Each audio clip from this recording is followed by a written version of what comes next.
From the mid-19th century to the present, Wilberforce has played a significant role in American military history. Since the Civil War, Black men and women with roots in this historic community have made major contributions in our national defense. Only weeks after the Confederate attack on Fort Sumter ignited the Civil War in 1861, students from Wilberforce University answered President Abraham Lincoln's call for volunteers to quell the rebellion. This initial response to service was denied, but by mid-1862, the needs of the Union Army forced the government to rescind the ban on black soldiers. Ultimately, Wilberforce was well represented in the battle to defeat the Confederacy and end slavery. Prominent among them was Martin R. Delaney, an early activist, newspaper editor, and novelist, who resided in Wilberforce and served as an Army Major, the highest-ranking African-American officer in the Civil War.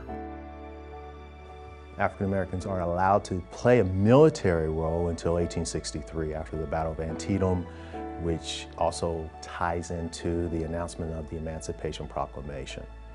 At that point, there's a big push to organize African Americans within the military. In an article commemorating African American military service in the Civil War, William S. Scarborough, president of Wilberforce University from 1908 to 1920, wrote, "The black soldier went into the Civil War with a shovel as his sole equipment. He came out wearing the United States blue. He went in not even owning himself. He came out a free man, and with promotions for bravery and entire regiments officered by men of color.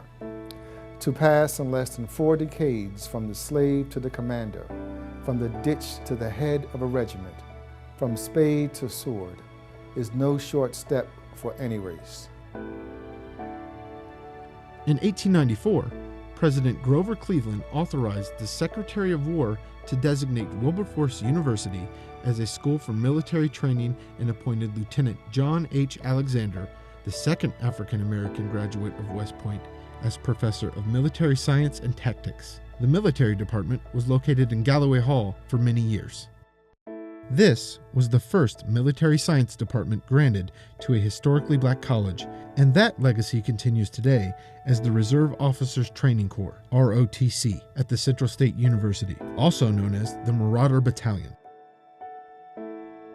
In addition to Lieutenant Alexander, other notable military professors assigned to the program included Colonel Charles Young, Brigadier General Benjamin O. Davis Sr., and Chief Warrant Officer Aaron R. Fisher. Aaron Fisher was a militant. He went into the Army at the age of 15 in 1911. His father signed off the paperwork so that he would be looked at as an 18-year-old. You know, it was kind of a waiver. During World War I, in addition to sponsoring the Student Army Training Corps program, Wilberforce University served as the National Examination Center for African American officer training applicants.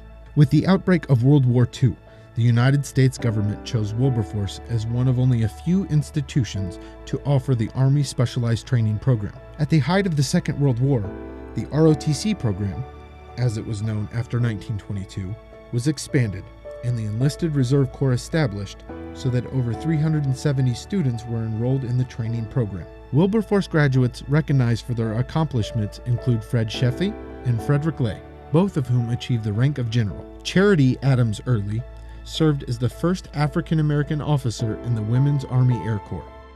In 1979, John R. Fox was posthumously presented with the nation's highest military award. A 1940 graduate of Wilberforce University, he received the Congressional Medal of Honor for calling down artillery fire on his own position to stop the enemy from advancing during World War II. The cannons in front of Galloway Hall serve as a reminder of the dedication and sacrifice of the men and women of the Marauder Battalion. The podcasts are a project of Central State University archivist Sheila Darrow and English professor Amy Hobbs Harris, and funded by the Central State University Office of the President and Office of Sponsored Programs and Research. Visit the university website at centralstate.edu.